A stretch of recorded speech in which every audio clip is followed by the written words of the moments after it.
everyone. We really hope you enjoyed this episode. So, if you're watching on YouTube, if you could please like, share, and subscribe to our YouTube channel, or if you're listening on Spotify, you can always follow us there. Every like and share and subscribe can help our channel to be seen by many more Stargate fans. So, we really appreciate it. And then we also have all of our socials listed up on the screen right now if you wish to follow us there. Okay, thank you, and I hope you enjoy. Bye. And to all the Stargate fans out there, we would love to hear from you and chat with you on our show. So if you're interested in doing that, please reach out to us via any of our social media platforms or email. So we both started Universe. We're both a bit into Universe. And I know we kind of talked about our first impressions, but with both SG1 and Atlantis, we talked about character dynamics in the show. And I know we did talk about some of the ways that Atlantis was sort of similar and different to SG1. And I thought it would be interesting to go over the character dynamics in Universe of the main cast primarily. I mean, we can also talk about some of the secondary characters as well. But I took just as a base, as a starting point, the core cast, because I thought it was interesting to, I mean, and I'd like to also hear your thoughts, but they seem to somewhat break away from the original archetype of this four-person team, which they kind of started to break away from in Atlantis, but kind of retained it really at the core. But in this one, it definitely transforms. So I don't know. You're in episode 7, right? Yeah, I Yeah. just watched episode 7. Okay. So maybe Which I you want think was called, what was episode 7 called? I think it was called Earth. Earth. Yeah, Earth. So maybe you just want to share some of your thoughts on the character dynamics, and then I'll share some of mine, and then we can kind of go from there. Yeah. Oh gosh, where do I start? Well, maybe I should first start Yeah, with if you this. want to start, actually, yeah, that's Well, fine. what I should do is I should start by just saying who is considered a core cast. And I did this, I just looked at the wiki page just to see who is considered the core cast. And it's actually Rush, so Nicholas Rush, Everett Young, so the Colonel, Lieutenant Scott, Chloe Armstrong, Eli Wallace, Tamara Johansen, Greer, and Camile Wray. And so I think just to go down this list, it's kind of interesting because what we have is we have Rush, who is the scientist, and he's kind of the lead one, sort of working on the project.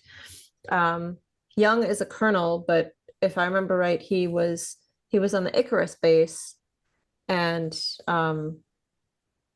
I mean, I guess yeah, they were all there accidentally in the end, but he's military. Scott is a lieutenant, so he's also military. Chloe was there because her dad is a politician and she was with him, and I think her dad passed, and so she's kind of also there. Eli was, I think, the one that was kind of chosen because he solved some puzzle in a game and they came to his house and got him. Tamara Johansen is a medic, a doctor, but not a, if I remember right, she's like not fully finished with education. She was about to go to residency or something. And then, and Greer is also military, but at the time that the situation happened, he was imprisoned for something. And then Camile Wray is Iowa. So actually, we have a very, very diverse collection of people. But I think, I mean, maybe this is something we can talk about because as I go through this list, I think it's very fascinating because just looking at the people themselves and what they're connected to, I already see something like, okay, this could be like SG1 or Atlantis, but it's very different, right? So maybe you want to share some of your thoughts on this group collection. Yeah, yeah. I think it's, I don't know, like it's like with the universe in general, it's hard for me to always, or right now at least, fully pinpoint certain thoughts about it. because everything about it feels very intense and dark and gloomy. And everyone's relationships with each other always feel quite intense. So I feel kind of like that, at least from where I'm at, episode 7, that's not very far in season 1. And like I've said before, I had watched Universe before, really liked it, and then I don't really remember anything from it really. Maybe as I'm watching things, it brings back little bits of memories here and there. So being at episode 7, I think, for example, the kind of almost like relief I get when I see Eli because he's like the one person in that group of everyone that gives a little bit of happiness and silliness. And so I feel like with his character, with all these other characters, I like how he does have this really serious side because he's kind of panicked and trying to figure out how to help. But then at the same time, he's kind of just silly at times and almost trying to lighten the mood. And so I really appreciate his character, because I think if his character wasn't there, it would be quite difficult for me to watch, in all honesty. Like it's actually quite interesting watching this show for the second time, even though I don't remember anything, because I feel like I truly am struggling. And I don't mean that as in I don't like the show, but there's just something about it that I really, really, really miss, the dynamics of SG1 and Atlantis. So so for Rush, for example, like at least from what I've gotten up to in episode 7, it's kind of like he's kind actually, I guess one thing that would describe all of these characters is they're all one big mystery. That's the feeling I get, is the whole thing is like a big mystery, because you never fully know why they're like there's little nuggets of information that you get as to why they may be reacting towards each other in certain ways, why they Yes. may be volatile or whatever, but you never fully know yet, at least from where I'm at in the series right now. It's kind of like they slowly roll out that information. So it's like with Rush, it seems like no one likes him from the start. There's always that dynamic there of anger towards him, and him kind of being this smug ass at times that is kind of a very like trickster kind of energy. And then Mhm. like I've said before in our last thing when we talked about Universe, with Everett Young, I don't know, I just have never liked him. He irritates me. You would think I wouldn't like Rush, right? You would think that would be the logical choice, but like with him, I just never liked Everett Young. He just annoys me. He just annoys me. So whenever I see him, regardless if he's being kind or not to someone, he just always annoys me. Like I hate seeing him, like for example in episode 7, that's when they have the stones and he goes back and sees his wife. And I hate seeing his dynamic with his wife. Like they just irritate Me me. too. And then it just irritates me when he's with Tamara, as if that's how you pronounce her name, Mhm. because I just like his character just irritates me. And then you have Lieutenant Scott. Um I don't know how I feel about him, to be honest. Like all of these characters for me right now have an underlying level of irritation. And I think Yeah, it's yeah. maybe supposed to be that way. I don't know. Yes. So I think that's a huge, huge difference in terms of viewing from SG1 and Atlantis. Um, because I do not remember feeling that way when watching those shows. Like, sure, there's like the arrogance of McKay that we were talking about last time, in Atlantis, and you're just like, oh, I hate this dude, and then you end up liking the dude, and like, but it's much more light when you feel an irritation towards a character that's kind of being a jerk. It's still done in a very playful kind of way. And Hmm. so with all of these characters, I feel like it's always so intense. Their dynamics are always so intense, because there's always some underlying story that we don't know yet that um, ends up like, which would then cause those reactions towards each character to make sense that they haven't fully told us. So it's almost like the viewer has been plopped into a storyline that you haven't been given the backstory yet. And so it's kind of like trying to always figure that out. Like, well, why are they, but then at the same time, one thing I did realize is that, like, actually just recently when I was watching this last episode, and like I was thinking about how the overall vibe of the show feels currently. And I was just like, well, it's almost like with Stargate SG1 and then Atlantis, um, that's almost like the make believe. I know it's all fake, but that's almost like the make believe version of what they would experience and how they would react. And universe is the realistic version of how people would react in such a situation, because it's kind of like, if you truly think of those things happening, you're not going to be cracking jokes, you're not going to be like in this chirpy mood, it's not going to be silly, it's going to feel dark, it's going to feel gloomy, it's going to feel heavy, you're going to get irritated at everyone around you because you just want things to be different. And so that's the vibe I get overall with all of these characters and how they interact. It's like they all just seem like they don't want to be there, they get irritated at each other, and they have their different ways of using their personality to try and get what they want. Basically, everyone has different ways of manipulating each other, like emotionally, I think. Yeah. No, I So think that's yeah. so true. And I think I think it's so true. I think it's so true. And I think a difference would be like I mean, you compare this to Atlantis in the sense that, I mean, okay, in SG1, I think it's a bit different. Nobody really knew what they were getting into.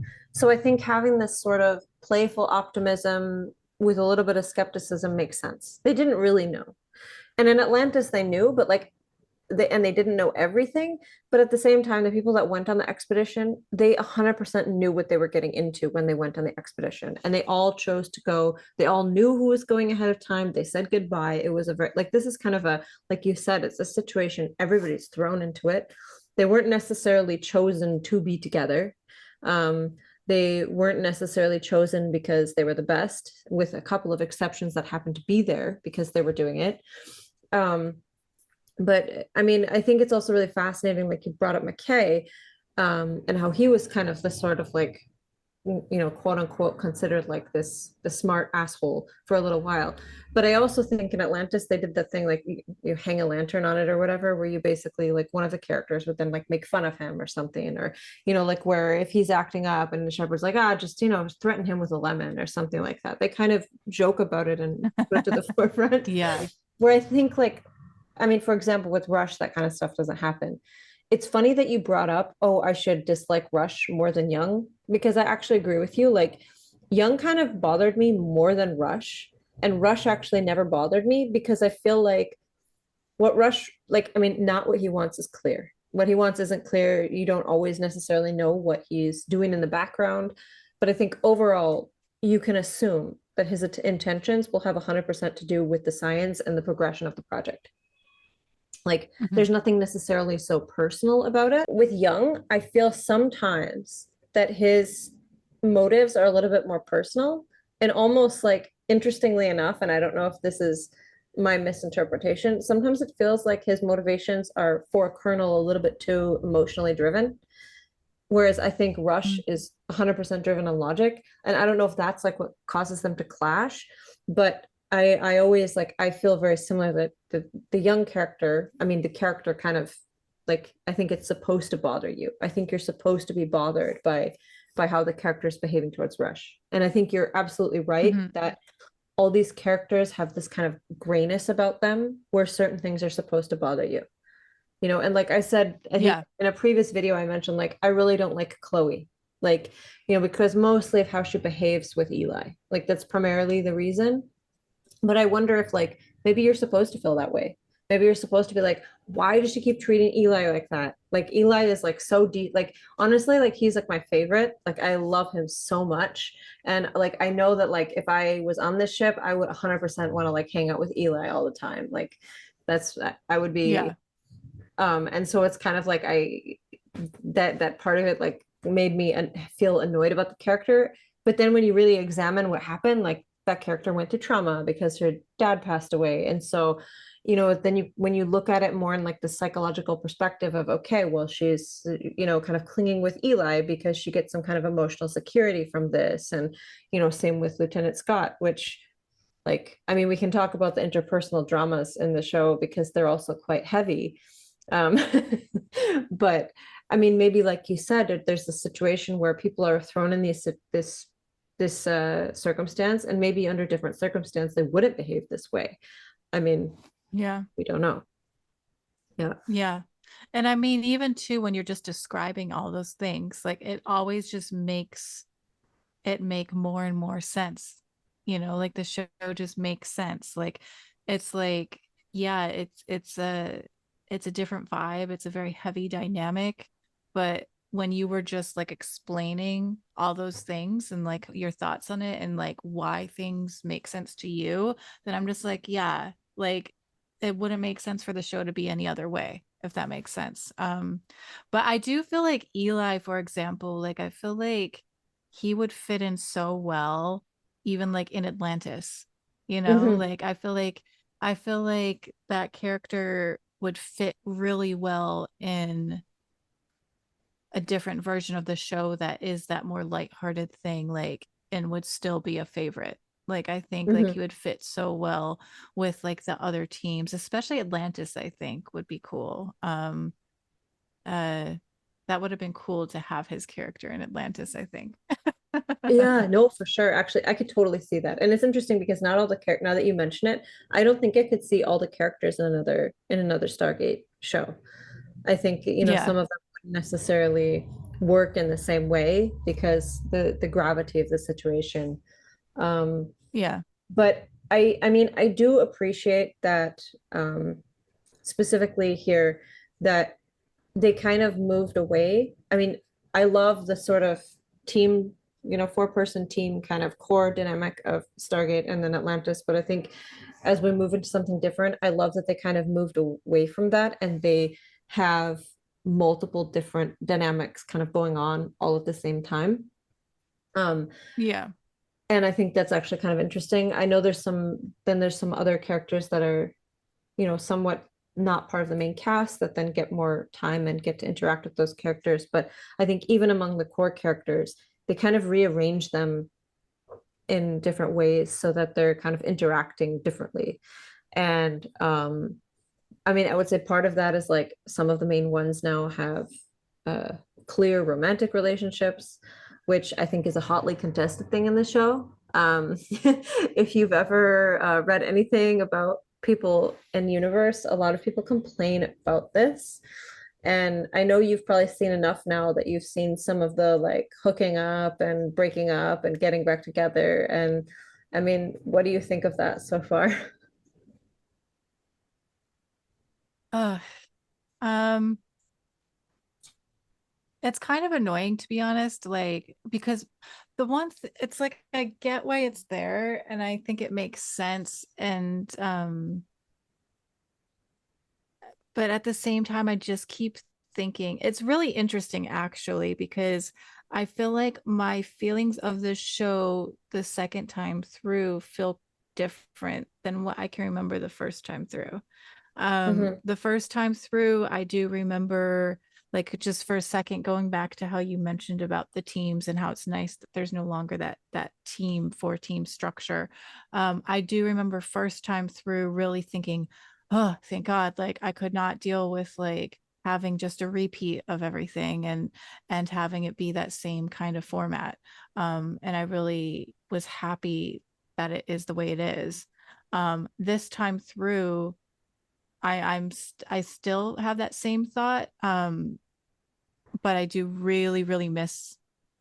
I'm missing the other shows way more than I thought I would feel when I'm watching this. Like I keep thinking like, I keep thinking of those shows and thinking, I really miss watching those. I really miss watching those.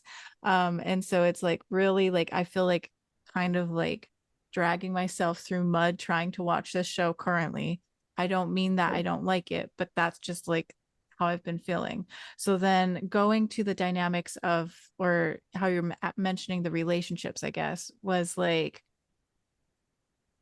I don't know. Like I like that it's there because it wasn't like when they tried to have things like that before in the other shows, it was kind of always like an underlying thing that could kind of be there, like a playful thing that they would have between characters, but nothing really ever happened Mhm. much.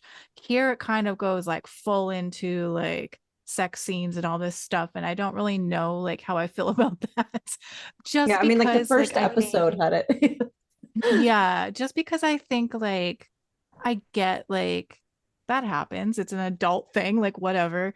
But like I think about like, the other like series are so family friendly and kids and stuff love those shows.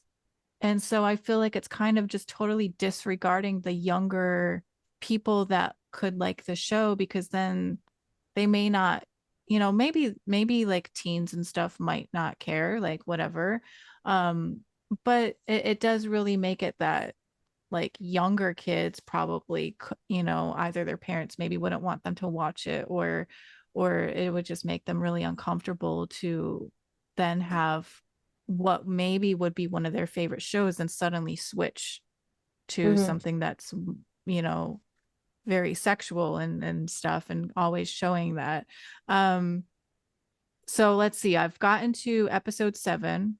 So I'm trying Mhm. to think what's happened up to that point. So far, what's happened up to that point is you can tell Eli likes Chloe. Mhm. Chloe's kind of sometimes led him on, but Mhm. I think just sees him as a friend. I think Chloe's been with Lieutenant Scott, right? And Lieutenant Scott's also been with the other lady. I forget her name. Lieutenant James, Um, I think. I don't know. I don't know the name, but if that's who she is, it could be. Mhm. The one that was in the very beginning, I think, Mhm. that they show. And then whatever's going on with Everett Young and uh Tamara Johansen, is that how you pronounce it? Mhm. Um, Clearly it's indicating that they've had a relationship where they were cheating on his wife. I don't know if they've fully mentioned it yet, but I'm pretty sure that that's must have been what happened because I have a memory of that. They've always Mhm. kind of indicated that there's something going on there, but not fully. And so like that just kind of irritates me because like I've mentioned I don't like Young.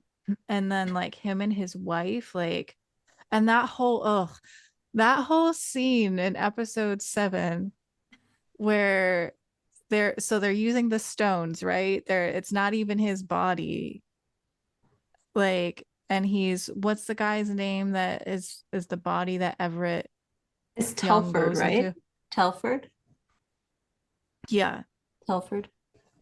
So ugh, I don't know how I get such a massive ick from that whole situation because it's like clearly y- Young and his wife like are not in a good place, and he's like trying to almost like beg her for a forgiveness or whatever is going on there. I don't fully understand it. um and if you truly, I know like when they're showing the scenes, if you truly think about it, like yeah, they're showing him interacting with her, like when they're talking and stuff, but really who she's seeing is the other guy, Mm. right? So regardless of if you know that that's the person, she's literally talking to the other guy. And Yeah. then she goes and has sex with him, and it's this whole like awkward thing. Like I feel like that's a violation of the other guy's body. Like that's Yeah. like not okay. Like I The- just feel like that's really not okay. Like just like if you truly think about it, like someone is like in your body and then has you doing stuff with other people like without your consent, like that's really bad. And then, so then you have that, and then you have the whole stupid scene of them flickering back and forth into each other's bodies because of the weird thing in the hyperspace, and something goes all wonky, and like they keep having that issue of their consciousnesses like flickering in and out of like their own body back to the other body and back and forth. And I feel like that whole thing just honestly irritates me because I feel like it was just used as an excuse to have some weird ass sex scene where then suddenly it's one guy and then it's the other. And then it's this weird underlying thing that they both know about that is just super awkward and unnecessary completely in the whole storyline. Like, I feel like it's kind of like if you have some like little perverse teenager that's just like, yeah, I want to see this. And then like they put it in the show. Like, that's what it felt like to me. Yeah. Yeah. No, I mean, I So, honestly, I think the stones raise a lot of ethical questions. And I mean, it's really interesting because I really appreciate this connection with Earth. Like I really appreciate and I love that this was a way that they could bridge um, you know, situations in the ship with Earth a little bit so we can see some of the SG-1 cast. So those kinds of things. And I mean, it's used a little bit more reasonable later. And I think there's maybe one situation you'll see where they do address this more, the issue of it's somebody else's body. But not in the way that like that should be like not this consent thing, because I agree with you. Like, I mean, I know you're right. Like it's very weird because we're actually seeing Young, but it's not Young. She's not seeing Young. She's seeing someone else. That guy could just be talking crap. You know what I mean? Like he could just be like, oh, "Of course, I'm your husband." yeah. Like, but I mean, Yeah. I do think it raises a very big ethical question of what can you do? Your consciousness is in somebody else's body, but you're still operating their body. I mean, like for perspective, like if like let's say I use somebody else's body and sleep with someone and get their body pregnant. I mean, is that really okay? Like I am not sure. Like it seems Right. like it Yeah. raises a really complicated ethical question. And I wonder, because I was thinking about this, like what would be a way to actually address this? Like that you could kind of keep this, connection with Earth, but without this body swapping thing. Like maybe there's something else they could have done with the stones where it temporarily swaps you in time, but the connection is only so long or something. Like there's something they could have Yeah. modified the stones to do something just so that it's not like or to like that there's some way they can use the stones to bring people temporarily aboard. I mean, I don't, you know what I mean? Like it is, I feel like there should be some extra step where like the Asgard modified it to do this or something, because they have the Asgard core now, right? Like maybe they could use some Asgard technology to modify it, right? I Yeah. don't know. Yeah. Yeah. I mean, what are your thoughts too on like the relationship aspects of the show? Like, like, Yeah. do you like that that's there? Do you feel it's necessary, not necessary? Like, what are your initial thoughts like when you first started watching Universe when they started showing those types of interactions and scenes? Yeah. I mean, it's funny because in the first episode, when you see that like it really kind of opens partially with sex scene, it just made me think of that parody in 200 where they say, let's replace the cast with like younger and hipper people.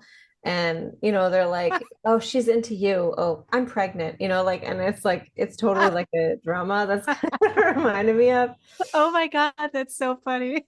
I mean, I think on the one hand, I think making the show more psychological and more about character interaction makes sense.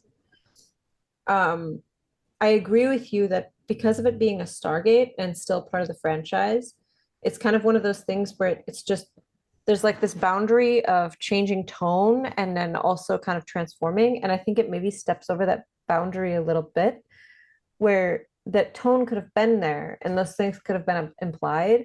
But yeah, like for a younger audience, I mean, even if you like take away uh like it just seems like the younger audience doesn't really care about adult relationships in the same way, and it's just not interesting to them. Like they Yeah. don't really care about, cheating or someone hooking up with who in the same way adults might. It doesn't have that same Yeah. thing. So I think then as a result, like they get bored. Like Vala doesn't watch Universe because even from the beginning, like she just found it boring. And I understand like more the themes are more internal. There's less let's go meet new aliens and experience weird otherworldly cultures, that kind of thing. Like I think the exploration is a little bit less. It's more like a forced exploration. And so I think in that Yeah. regard, I think that gives it a different I think personally, yes, these things would happen. Like this is a very realistic situation that would happen. People would be doing this in a ship. Like there would be people breaking up, people hooking up, people doing all sorts of things that like they do show in the show. Um, I think there would be ways to explore it that provide more tension. And I think to me, the part that I'm missing in some of the relationship dynamics is tension. There is tension between Eli and Chloe, but with the Scott and Chloe thing, it's like okay, they hooked up right away. Like there was no tension. And when you think like in SG1, what's so exciting about like Jack and Sam is that there's the tension and you're experiencing and you wonder, okay, are they ever gonna hook up? Are they ever gonna hook up? But like Yeah. when Scott and Chloe hooks up, it's like, oh, it just happened. I don't really care. I don't really care about their relationship because I wasn't rooting for them in the first place. I'm more kind of like annoyed because actually Scott's previous girlfriend is pretty cool. And and like Chloe keeps stringing Eli along. So Yeah.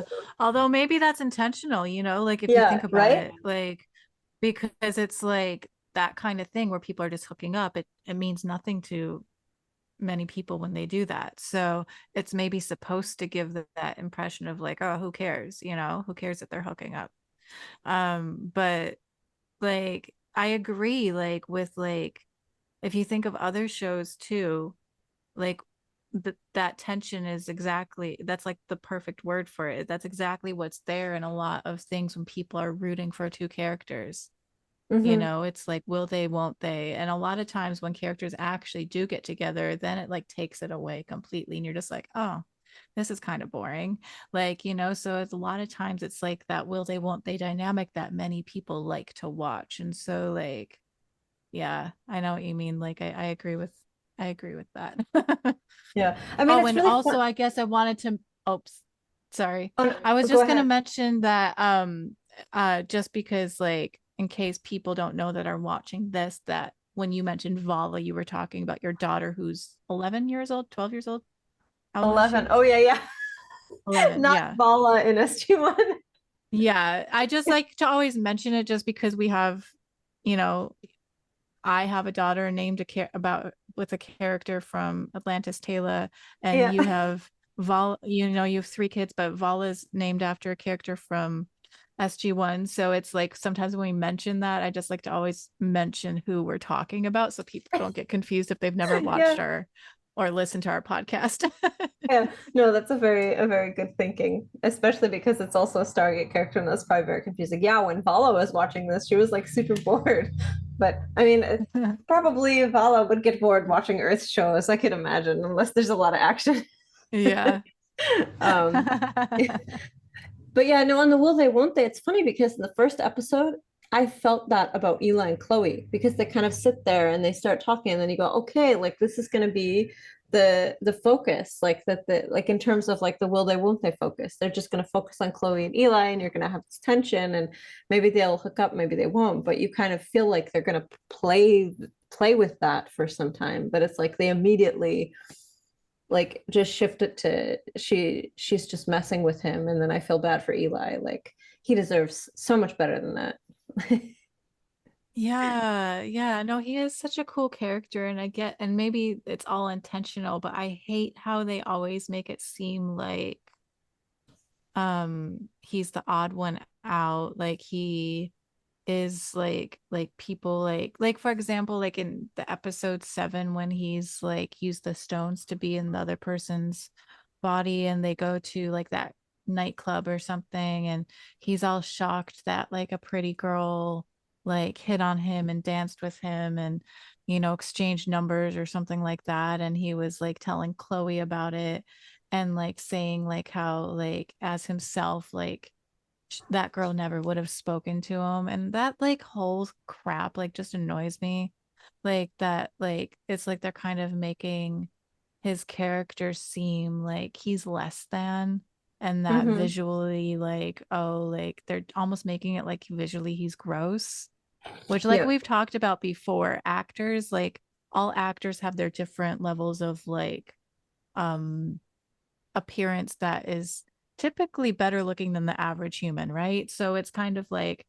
I just don't like when they have like dynamics like that. Like it's kind of like reminds me of like high school movies where it's like there's the Yeah. nerd that never gets any of the girls, and then there's like the hot one, and it's just like I don't like it. It gives me the ick, but at the same time I get, it makes sense. And it also makes sense with Chloe, like that she kind of comes from this very privileged background and certain set of friends that she is used to associating with, Yeah. that I can also make sense of it all, but it does give me the ick. But again, maybe that's intentional.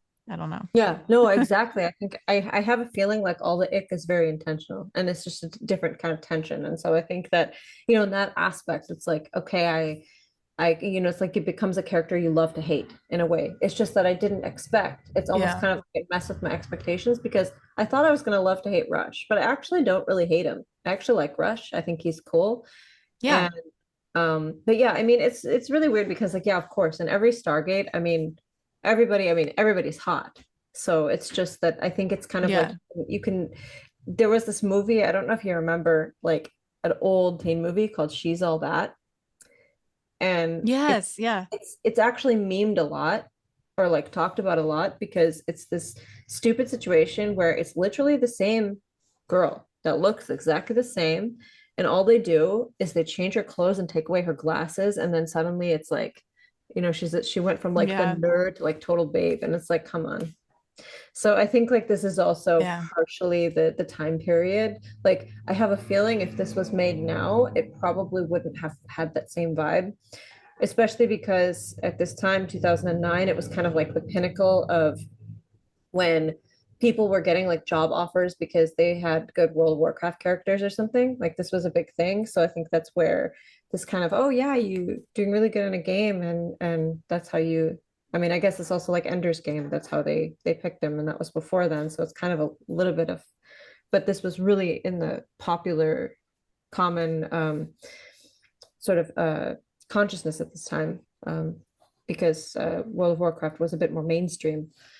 So, but I think, it kind of then it gives all the stereotypes of gamer, and that I think just we don't necessarily have those anymore. We kind of have gotten rid of, I think, a lot of the gamer stereotypes. Um, Yeah. but That's a very good point to make of the time period of the show, even though it's the more current one that was in a mhm, time where, like you mentioned, all the things like that does make sense. I never even thought of that for some reason. yeah. Um, Well, I wonder, like, I yeah. kind of wonder, like, how much like Twitch streaming helped to change that, because like a lot of Twitch streamers will also be like models or something. And so I think it kind of isolated this, or like got rid of this sort of, oh, all gamers are kind of, like, unattractive and undesirable and everything and like nerdy. And it's like now people are streaming on Twitch and they're like, super sexy, and they're like, hey, my OnlyFans is here. You know what I mean? Like that's kind of, I mean, I don't know. I'm Yeah. not, maybe I'm wrong, but I'm not on Twitch, but I've heard of this kind of thing. Yeah. So maybe Yeah. that kind of changed it a little bit. I don't know. Totally. Yeah. But I love Eli, and I think I hope, I don't know, I haven't finished the show, but I hope his ending is a happy one. Like Yeah. yeah. Yeah. I think I would imagine he's probably a fan favorite. I think both him and Rush are fan favorites. Hmm. And what's interesting too is kind of like how we were talking about, like, initially we were talking about the character dynamics, and then we're talking about like the romantic links between the characters. And I think all of those are things that I've seen like people post about either why they love Universe and like Universe, or why they hate it. Like I've seen people use those exact same pointers of what we mentioned as ways to say that they hate it, or love it.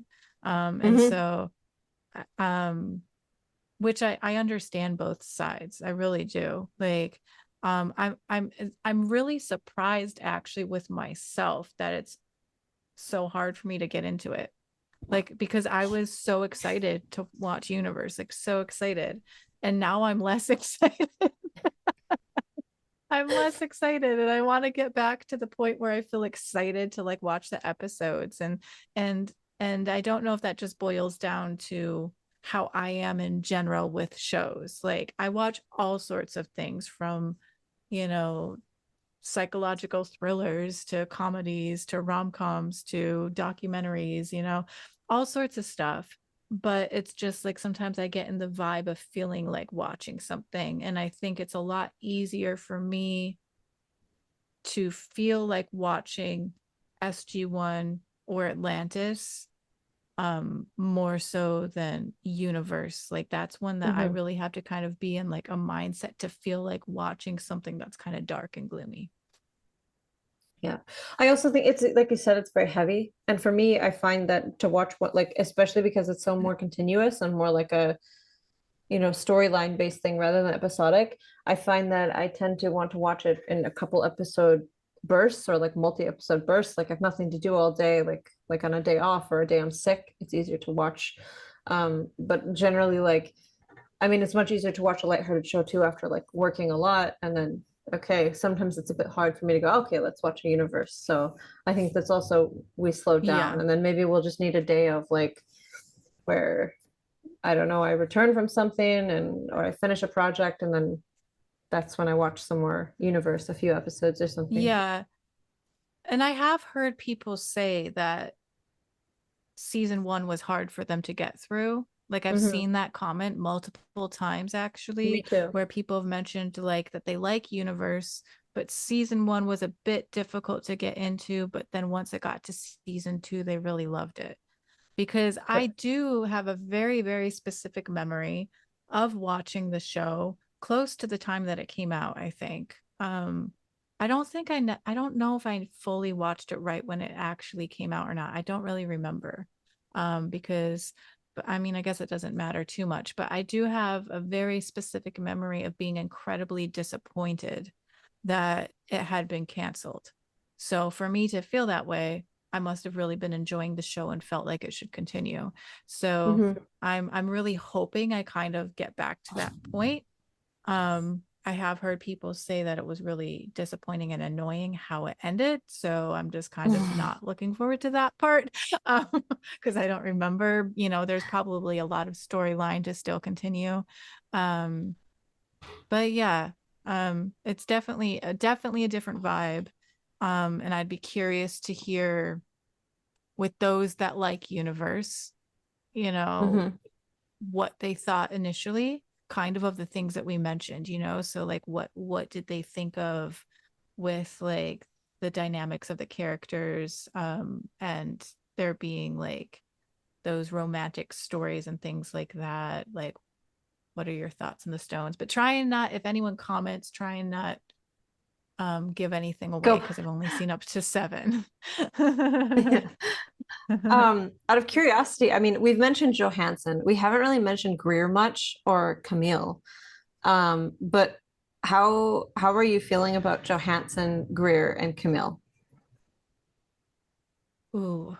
Um, I mean, we I mentioned feel Johansson like really only in the context of Young, so yeah, I actually really like her. I really like her. I don't me really too, know me too. why I really like her, but there's something about that character's personality that I always kind of want to know more. And Yeah, I me too, me think too. I'm hoping that they kind of I'm hoping that they end up going more into her story as opposed to her dynamic with Young. Like Hmm. I'm kind of like yeah, sure, like I want to kind of know what fully happened there, but I'm more interested into like, why did she choose to stop medical stuff initially, like, or whatever it was that she chose to kind of stop, or maybe it was that she was supposed to be. I don't remember. I just remember the beginning, like she wasn't supposed to be there. Mm-hmm, mm-hmm. Um, Yep. but like, it's she just seems like a very interesting character that I think there could be so much more to her than just her relationship with Young, or lack of relationship, whatever went on there. So I do really like her. I feel Me like too. with all the three characters that you mentioned, her, Greer, and Camille, like I feel like so far, because I've only seen up to seven, I feel like there hasn't been much with those characters yet. I know that there probably will be more, but I feel like there's not much information there to fully go off of. Like I feel like with Greer, all I know is that like he had kind of a sketchy past, that he seems like a bit of a hothead with things, and that something happened that got him in trouble. That's all I know. Mm-hmm. With Camille, it's like she just kind of appears. Like I feel like out of those three, she's the one that I know the least about. And I know she's from the IOA, and that, you know, that's all I know about her. Like I don't really feel like I know much about that character. So it's like with her, like I honestly don't know how I feel. Like I didn't initially feel drawn to that character. It was just kind of like I noticed she was there. But um so basically I guess my answer with all three of those that you mentioned is that I don't know enough about them to have like a solid opinion. Mm-hmm. But I mean, I think Greer, to me, my opinion of him was formed after the episode where they were looking for water. Um, mhm. I don't know if that one was called Water. Maybe it was. But I thought, to me, that demonstrated who he was, because he went Mhm. back, he made sure, like it's like he has this kind of rough personality, but I think he is like he's one of those people that he has rough on the outside, but like on the inside, his heart is the right place. And so I think for me, that was kind of like the turning point of where, since you don't really know what Greer is, like he has this, okay, he had this hot-headed past, but then he kind of turns it around to show you who he really is. And then you see, okay, he's got these rough edges, but his heart is actually really True. in the right Yeah. place. And so I think Yeah. that kind of formed my opinion on Greer. I always liked Johansson, like from the beginning, like I always liked this character. And Camille, I find is interesting because it's like this, always the IOA. And we're in a situation where they're like outside of jurisdiction of, I guess, either, because they're kind of, so maybe there's this kind of question of who's in charge. But I think Camille, if you're in season 7, there's probably more, I think, development of Camille later on in the season. So I don't know how Yeah. much I You mean actually like. episode 7? Yeah. Yeah, episode 7. Honestly, like I don't remember how much of the characters is shown exactly in the beginning, so I can't remember when like kind of key parts about Camille are revealed. Um, I thought it was quite early on, but The maybe. there is like one thing that gets revealed in 7, where because she uses the stones to go back to Earth, I think, for Okay, so she is back to temporarily. Earth already there. Okay. But that's like I think the first time that I can remember that she did that. And then she was talking to some other guy that seemed to not want her. Like he was initially trying to get her fired or something. Mm-hmm. Um, and there was something there where he was trying to get her. What was it? There was some sort of storyline there that I don't fully remember, in all honesty. I would probably have to rewatch it. But like I do know that there was some sort of conflict there between her and a guy that also worked with the IOA, that I think like he wasn't initially I think he was wanting her fired, like before she Uh-huh. ended up being like on the ship. And then like but then he was trying to get her to um I know there was something at the end of that episode where he was trying to get her to do something that would benefit the IOA, but Mm-hmm. not potentially everyone else. Like, it, from what I remember, I'm terrible with like sometimes remembering like key points of what I've watched. Like, I truly like would have to go back and watch it because I know that there was probably something important there that I missed.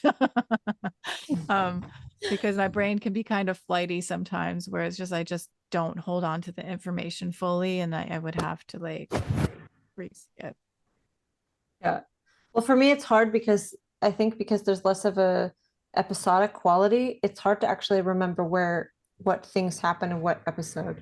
But I think the main thing like I Yeah. really love about Camille is that they do have this like lesbian representation with her, but it's completely not, it's just totally natural. And I really appreciate Oh, this. is she? I didn't even know she was lesbian. Oh, because sorry, the reason I thought is you said she went back and she went back to visit her girlfriend, right? On the Earth. Oh, did she? Oh, maybe she did. I probably totally forgot about that. See what I mean? I forget important things. She must have. All that I remembered was her talking to the guy. But yeah, you're right. Okay. She must have. You're right. Yeah. See, I totally, yeah. But that's cool. That's cool. She's lesbian. Yeah. Well, I know because I think at some point early on, like we were watching with Freya, and when that was kind of revealed, Freya's like, knew it.